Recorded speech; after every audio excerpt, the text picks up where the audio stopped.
Bueno, déjenme diagramar bien para hacerlo más rápido. La corteza, en relación con las circunvoluciones, entre comillas, es lo que más me interesa que sepan, porque es lo que les permite a ustedes adaptarse, asociarse y recibir la influencia del medio externo, es básicamente la corteza cerebral. La corteza, filogenéticamente hablando, y al decir filogenéticamente hablando me refiero a en estadios embriogénicos, antes de salir, como quien dice, a la luz, o sea, dar a luz o salir como un recién nacido, esta corteza cerebral se la puede dividir en una neocorteza, también se le dice isocorteza, porque es corteza nueva, la de última y más reciente adquisición filogenéticamente hablando. Luego tenemos una corteza intermedia que no es ni tan nueva pero tampoco tan antigua, y que por ser intermedia se le llama mesocorteza, yuxtalocorteza o paleocorteza. Y la de primera adquisición, que es la arquicorteza, o también llamada alocorteza. En relación a la mesocorteza o yuxtalocorteza y en relación a la arquicorteza o alocorteza, son básica y estructuralmente hablando idénticas en relación a sus láminas o capas. Tanto la mesocorteza como la arquicorteza tienen 3 capas. Pero sus funciones son distintas filogenéticamente hablando. Y la neocorteza tiene 6 capas.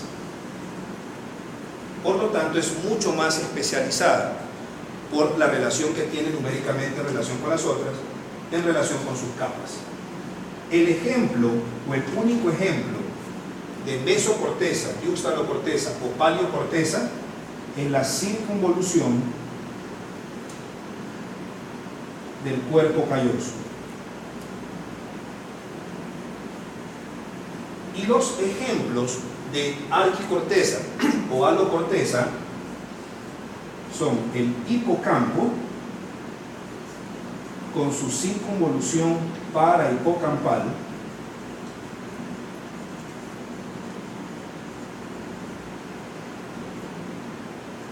la corteza piriforme, que corresponde a la corteza olfatoria primaria, y la corteza entorrinal, que corresponde a la corteza olfatoria secundaria. ¿Sí? En términos groseramente generales. En relación a la neocorteza, esta a su vez se divide en 2 tipos de neocorteza: la corteza homotípica y la corteza heterotípica.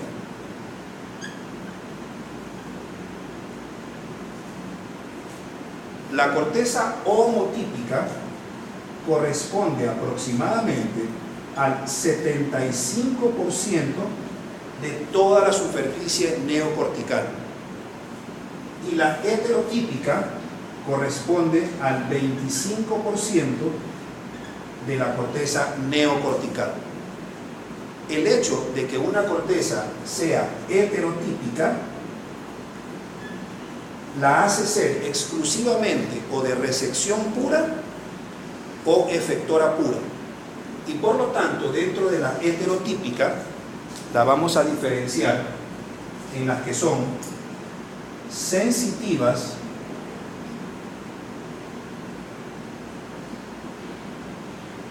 y sensoriales,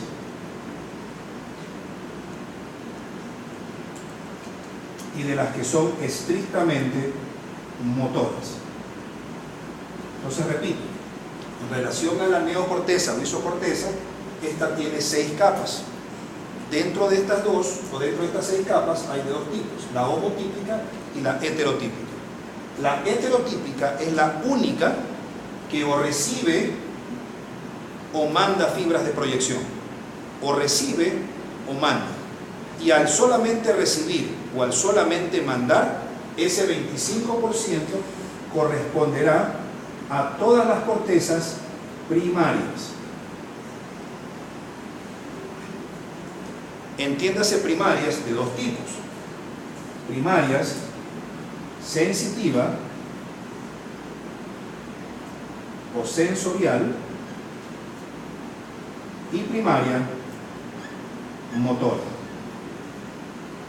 ¿Qué hace que una sea sensitiva o sensorial y qué hace que la otra sea motora? La forma heterotípica y heterogénea de sus capas. En cambio, en la homotípica, a pesar de que tiene, igual que la heterotípica, 6 capas, pero estas de aquí tienen 6 capas que son 100% homogéneas. Y esa homogeneidad le otorga a ese grandioso 75% la capacidad de asociación.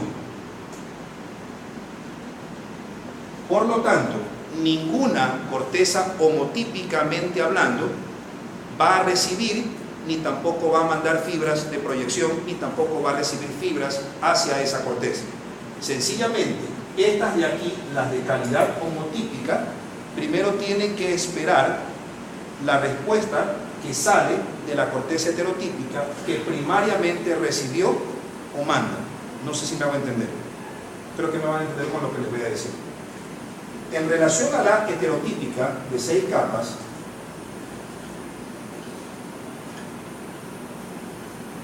existen 6 capas. La 1, la 2, la 3, la 4, la 5 y la 6. Pero en las que son de recepción sensitiva, digo de recepción sensitiva porque lo que es sensibilidad tenemos que recibirlo y lo que es motricidad tenemos que proyectarlo. Lo que es receptivamente sensitivo hace que básicamente las capas 2 y 4 en la corteza sensitiva sean mucho más grandes. ¿Sí? En cambio, en las que son de proyección, o sea de motricidad, tenemos también la 1, tenemos la 2, tenemos la 4 y tenemos la 6.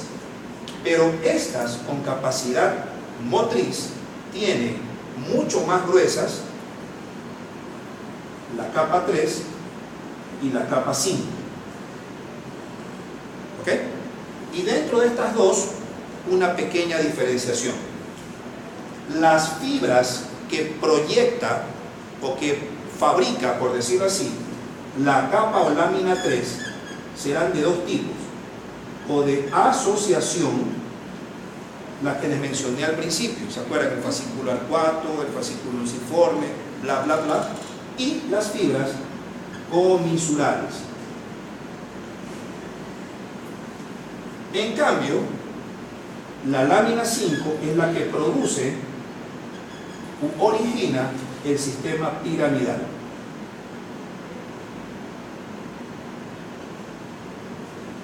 En cambio, estas que son de recepción, ya sea sensitiva o sensorial, hace que tengan las capas 2 y 4 mucho más amplias, con mayor densidad y mayor grosor. Y los ejemplos de esta serán la corteza sensitiva primaria, la corteza auditiva primaria y la corteza visual primaria. ¿Sí? Ahora, cada una de estas áreas está numerada a partir de los experimentos de Brodmann. Por lo tanto, la corteza sensitiva primaria va a estar ubicada en las áreas 3, 1 y 2 de Brodmann. La corteza auditiva primaria va a estar en las áreas 41 y 42 de Brodmann, y la corteza visual primaria va a estar en el área 17 de Brodmann. ¿Sí? ¿Sigo? ¿Sigo? ¿O repito? Repito. Todo. La última parte. Existen 3 tipos de corteza. Todas las cortezas que tenemos sirven para algo. Pero la idea de respuestas corticales implica algo que se llama compartamentalización cortical. El término compartamentalización cortical significa que todo lo que recibimos tiene que llegar a una corteza. Como lo que recibimos es sensibilidad o sensorialidad, esa corteza tiene que ser sensitiva o sensorial. Pero el hecho de recibir la hace ser primaria. Esa característica de ser primaria solamente se cumple en la corteza heterotípica, que es apenas el 25% de la corteza nueva o neocorteza. El hecho de que una corteza sea en ese 25% heterotípica es que tenga las 6 capas que también tiene el homotípico. Pero lo que las hace diferenciar y hacerlas primarias es que tengan o desarrolladas muy bien o la lámina 2 o la lámina 4 en unas, o la lámina 3 y la lámina 5 en otras. Las que tienen muy desarrollada la lámina o capa 2 y la capa 4 de esas cortezas le da la característica de ser sensitiva o sensorial. El hecho de tener en el espectro contrario las láminas o capas 3 y 5 mucho más gruesas le da la característica de ser motora. Pero ambas dos, como dijo el Montubio, son primarias. Estas que son sensitivas son de recepción primaria y estas que son motoras son de proyección primaria. Pero ambas son cortezas primarias.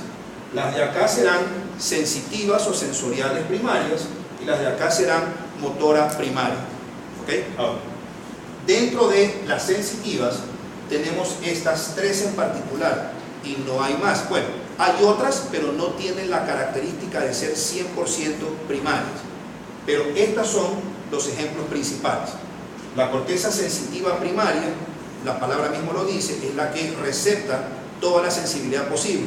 Dolor, temperatura, vibración, tacto, estereoestesia, discriminación de 2 puntos, posición articular, que me toquen, que me hinquen, que me rayen, que me raspen, que me golpeen, bla, bla, bla, que me quemen, etcétera, etcétera. Esa, la que la recibe, es la corteza sensitiva primaria. Y Brodmann la localiza en las áreas 3, 1 y 2. Apréndanse esto porque esto les va a servir en el futuro. Áreas 3, 1 y 2 de Brodmann. La corteza auditiva primaria corresponde a las áreas 41 y 42. Y la corteza visual primaria corresponde al área 17. Esta corteza sensitiva primaria está ubicada en la circunvolución parietal ascendente o post-rolándica, porque está por detrás, en sus libros, exactamente por detrás de la cisura de Rolando. Como está por detrás de Rolando, eso la hace ser, parietalmente hablando, estrictamente sensitiva. Corteza sensitiva primaria, circunvolución parietal ascendente, áreas 3, 1 y 2 de Brodmann. La corteza auditiva primaria está ubicada en las áreas 41 y 42. Estas están ubicadas anatómicamente hablando en la circunvolución temporal superior, y la corteza visual primaria está ubicada en el área 17 en relación con la cisura calcarina en los lóbulos occipitales. ¿Sí me entendieron ahorita? Sí. ¿Puedo seguir? Ok. En el espectro contrario, si tenemos capacidad heterotípica cortical motriz, tendremos las láminas 3 y 5 muy densas y muy engrosadas. Y eso la transforma 100% en motriz, y el único ejemplo, en particular la que sale de la lámina 5, será corteza primaria.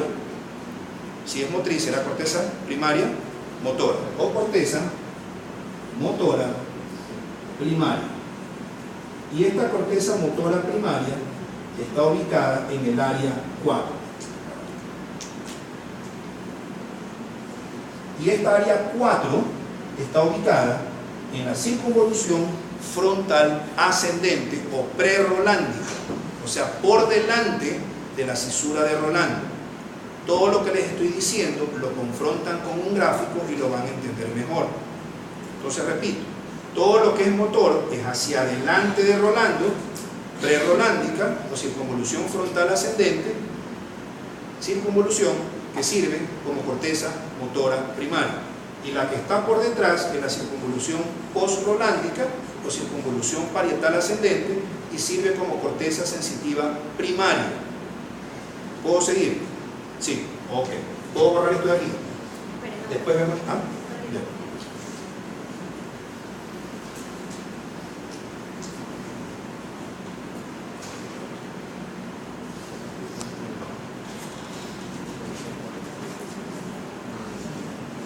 Me avisan para seguir. Ya.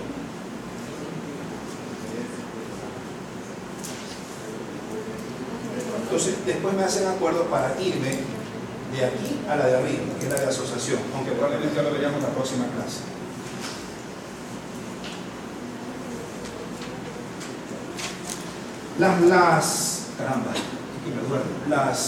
Las áreas que quiero que se aprendan, porque les van a servir en el futuro, por lo menos para mapear o cartografiar su corteza cerebral y poder discutir un caso clínico diciendo se le lesionó tal corteza y eso explica tal síntoma o tal signo clínico, son las siguientes áreas que son las más comunes que van a manejar. En relación con la corteza, en relación con la corteza,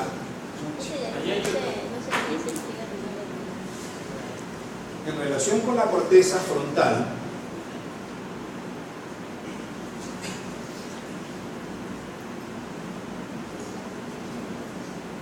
podemos dividir a esa corteza en corteza motora primaria,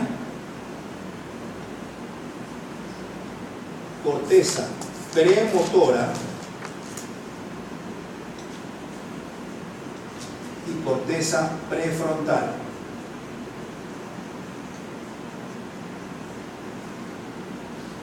¿Sí? Dentro de esto de aquí, la corteza prefrontal merece una explicación aparte, porque precisamente esta corteza prefrontal, además de la corteza supralímbica, ofrecen más o menos el 25% de la corteza cerebral total. Y da la casualidad de que esta corteza prefrontal y la corteza supralímbica, que la veremos cuando hablemos del sistema límbico, es la que nos diferencia de los animales. Por lo tanto, el ser humano es el único que tiene corteza prefrontal.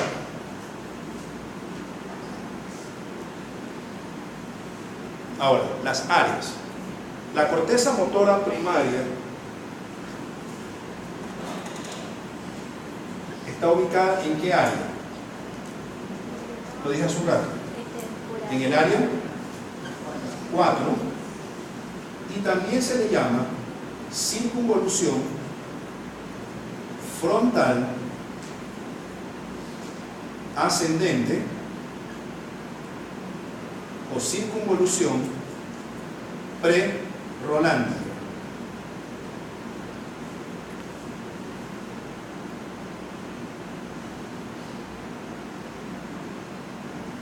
La corteza premotora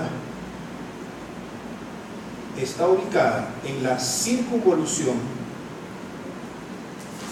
frontal superior y corresponde al área 6.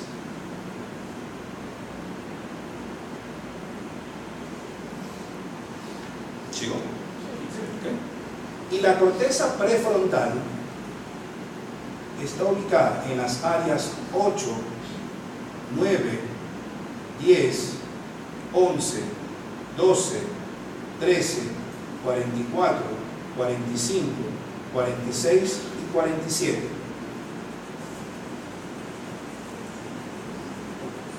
Y la 8 en particular también se la conoce como campos oculares visuales.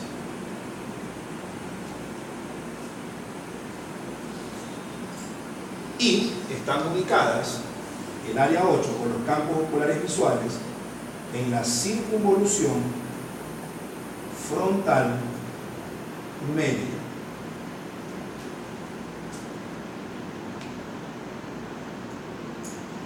¿Sigo? Ok. Y además,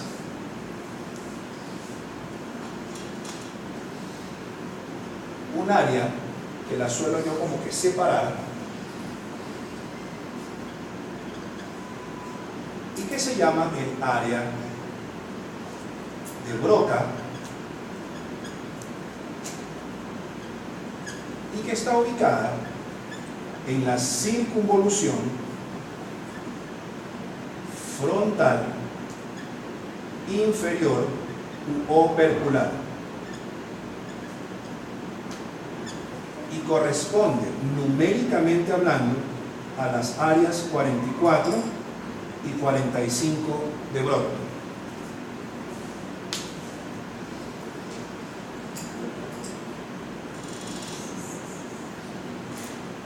¿Sigo? ¿Sí? Ok. ¿Puedo borrar? Después vamos viendo poco a poco las funciones, bla, bla, bla.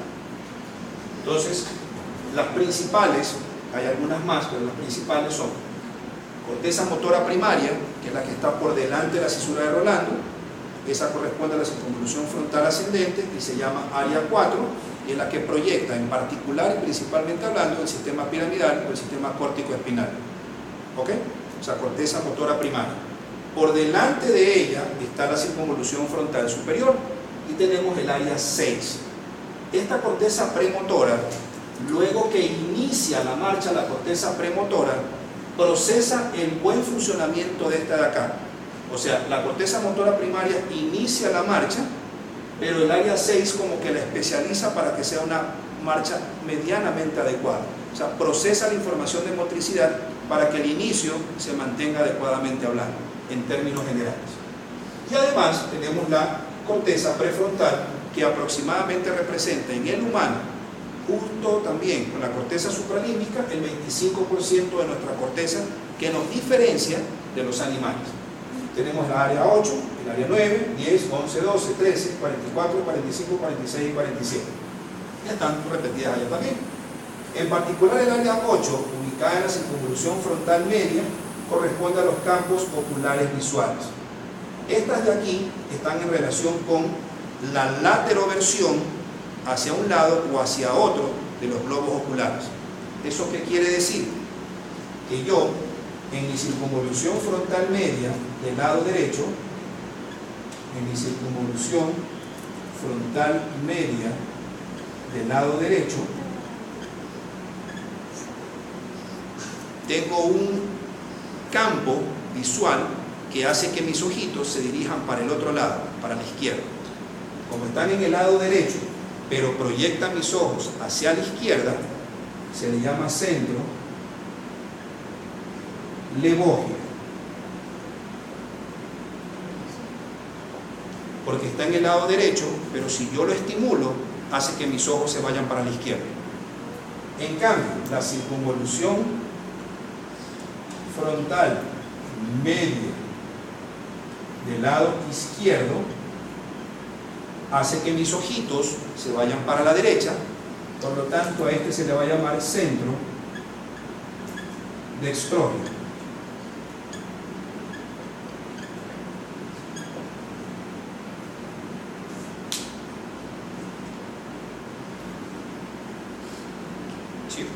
¿Sigo? Ok. Voy a borrar, ¿sí?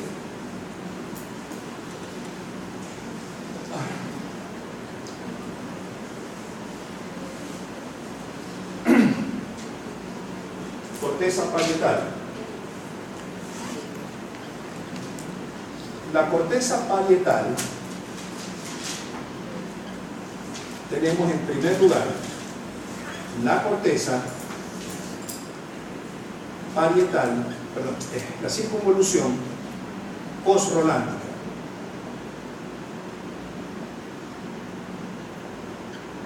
Esta circunvolución postrolándica se llama así porque está detrás de Rolando y corresponde a la circunvolución parietal ascendente. Y para Brodmann las localiza en las áreas 3, 1 y 2 de Brodmann. ¿Sí? Ok. Por lo tanto, corresponde a la corteza sensitiva primaria. ¿Sí? También tenemos el lóbulo parietal superior y también tenemos el lóbulo parietal inferior.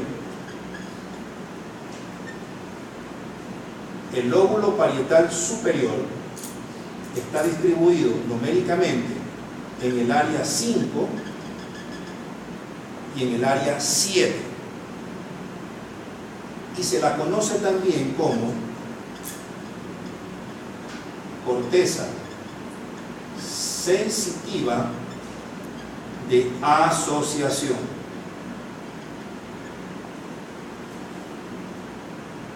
¿Sí? Entonces, primariamente hablando, la corteza sensitiva primaria sabe que recibí X, Y o Z estímulo sensitivo, pero quien me dice qué diablos es lo que estoy tocando o lo que me está tocando o lo que me está pasando es esta de aquí, pero siempre y cuando no haya la influencia del estímulo visual. Les pongo un ejemplo.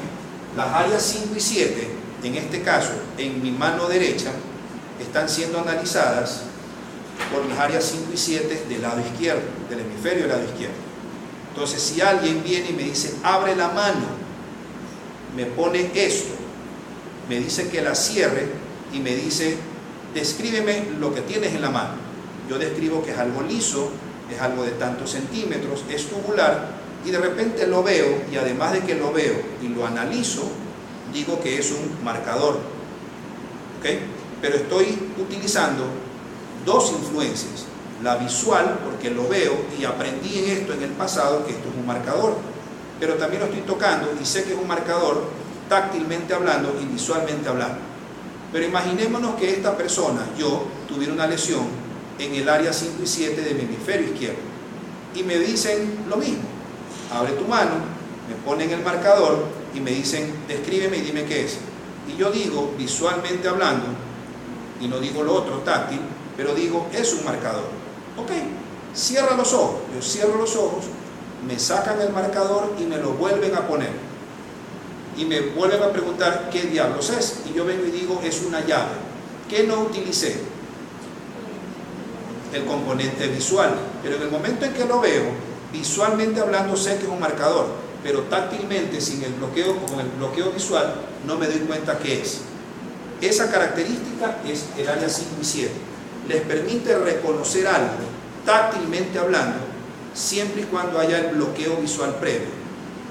En el momento en que el bloqueo visual permite que ustedes reconozcan esto de acá, es diferente a si ustedes tuvieran comprometido la parte visual. No sé si me hice entender. O sea, siempre y cuando haya indemnidad del componente visual, aunque no tengan el componente táctil por una lesión del área 5 y 7, ustedes podrán reconocerlo, pero visualmente hablando. Pero en el momento en que vuelven a cerrar los ojos, me quitan esto y me lo vuelven a poner, yo digo es una botella de agua, este fulano lo que hizo fue reconocerlo, pero ¿cómo? Visualmente en forma previa, pero no táctilmente porque hay una lesión del área 5 y 7. Esa es la capacidad que tiene esta área en particular. Y a esa capacidad normal se le llama estereognosia.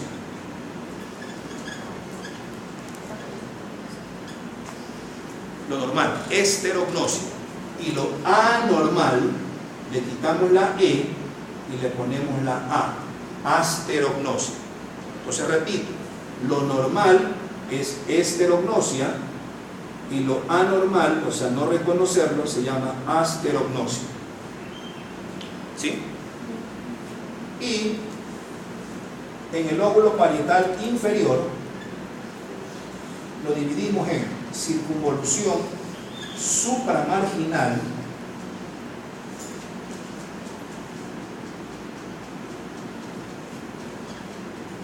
y circunvolución angular.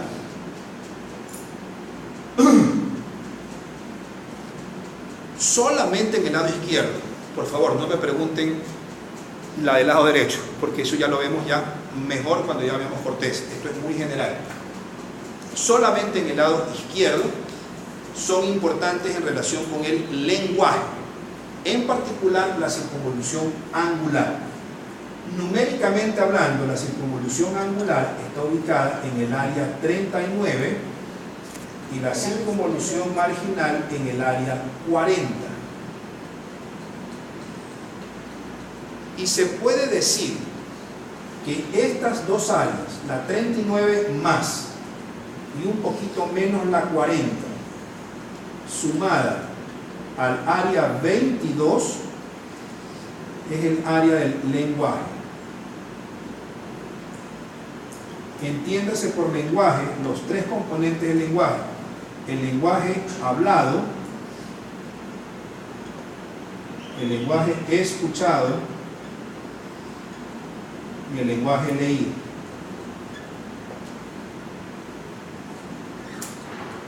Y en términos generales, a estas tres cuestiones se les llaman área de Wernicke.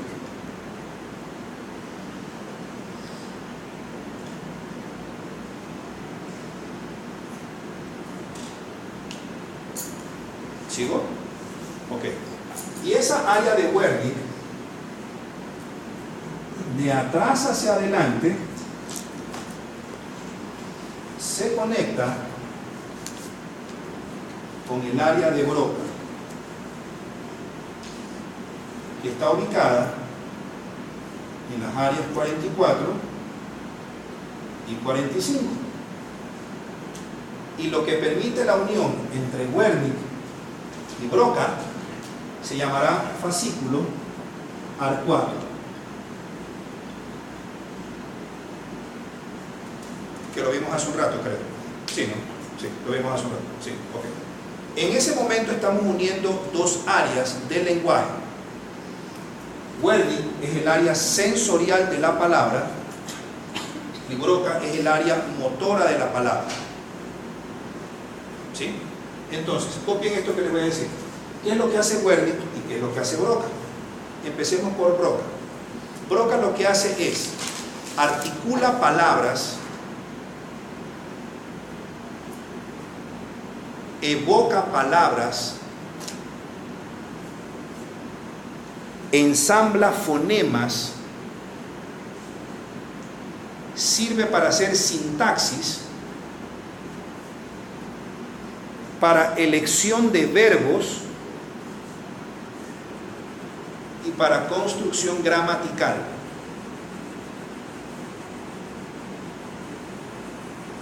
En pocas palabras, nos sirve para hablar, pero también para entender lo que estamos hablando. En cambio, Wernicke, como es sensorial, lo que hace es confrontar la representación sensorial de la palabra, o sea, lo que quizás escuchó o leyó o lo que sea, la representación sensorial con la representación semántica de la palabra.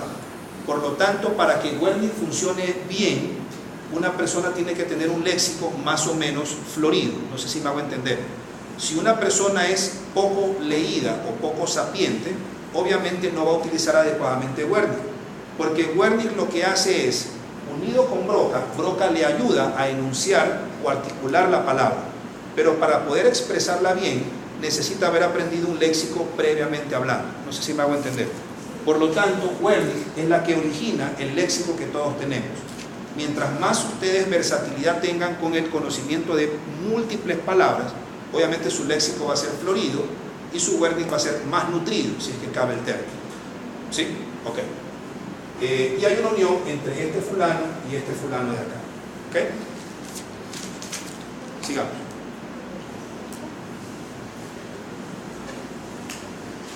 Vamos a la paritaria. Perdón, temporal. Vamos a la temporal.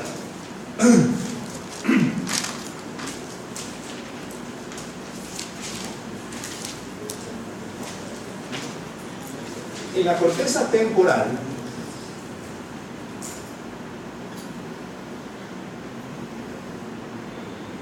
tenemos la circunvolución temporal superior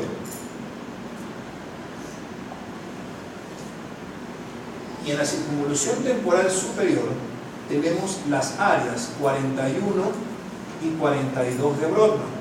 Pero ya vimos que estas corresponden aquí a la corteza auditiva primaria. Y por detrás de estas dos, pero en la misma circunvolución temporal superior, está el área 22. Y ya vimos hace un rato que esta área 22 se comunica obviamente hacia arriba, ¿con quién? Con las áreas 39 y 40, y estas a su vez la aplican para acá. Si ven lo sencillo que es viéndolo desde ese punto de vista. Luego tenemos la circunvolución temporal media, y aquí tenemos el área 21.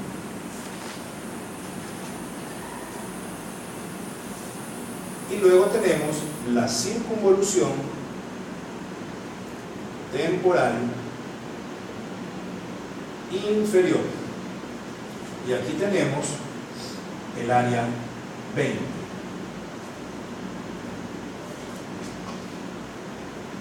¿Sí? Estas tres áreas, la 22, obviamente bastantísima, la 21 y la 20, pero bilateralmente, o sea, necesitan funcionar las dos a la vez, nos sirve a nosotros para la discriminación visual de humanos, o sea, nosotros, de animales y de objetos. Cuando veamos corteza van a ver que hay zonas interesantes del mismo lóbulo temporal superior que según la parte anterior o medial o posterior que ustedes estimulan, se podrán dar cuenta que existen unas áreas muy específicas para reconocer que ella es ella y ella es diferente a ella, o áreas en las que ustedes pueden reconocer o no reconocer entre sus propios familiares, o áreas en que precisamente ustedes pueden reconocer a todos los que están en esta sala, pero no reconocen precisamente personas que deben conocer porque son famosas en televisión. Existen áreas muy específicas para solamente reconocimiento facial o de animales en particular y de objetos en particular. Y eso es de ubicación temporal, pero temporal bilateral. ¿Okay? Y existen otras, pero las vemos en la clase siguiente. Y para finalizar, déjenme un poquito el 20 de acá. Y por detrás del área 20 está el área 37, pero después la menciono. Y para terminar, seguimos la siguiente. La corteza occipital tiene la corteza visual primaria. La corteza visual primaria me dice, algo estoy viendo, pero no sé qué diablos estoy viendo. Esto está en relación con la cisura calcarina, por eso se llama corteza calcarina, en relación con la cisura, está ubicada en el área 17. Pero en cambio, también tiene la corteza visual secundaria.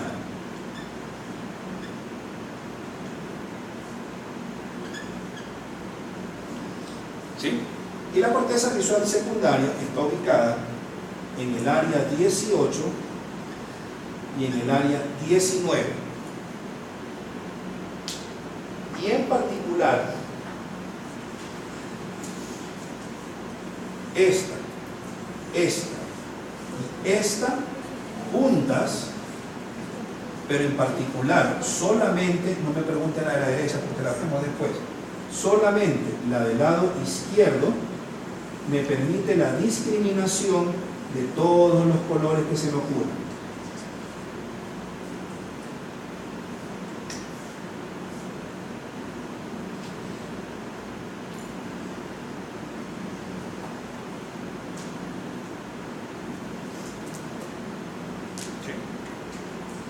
Bueno, lo dejamos ahí.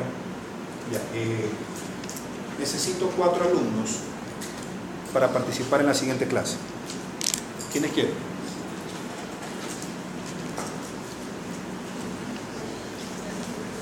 Uno, 2, 3 y 4. A ver, levanten de nuevo. 1, 2, 3 y 4. Ustedes 4 preparen embriogénesis del sistema nervioso. Eso está en SNEL, creo que está en el capítulo 18. Léanlo de ahí y lo conversamos en la próxima clase. A propósito de lo del portafolio y bla bla bla,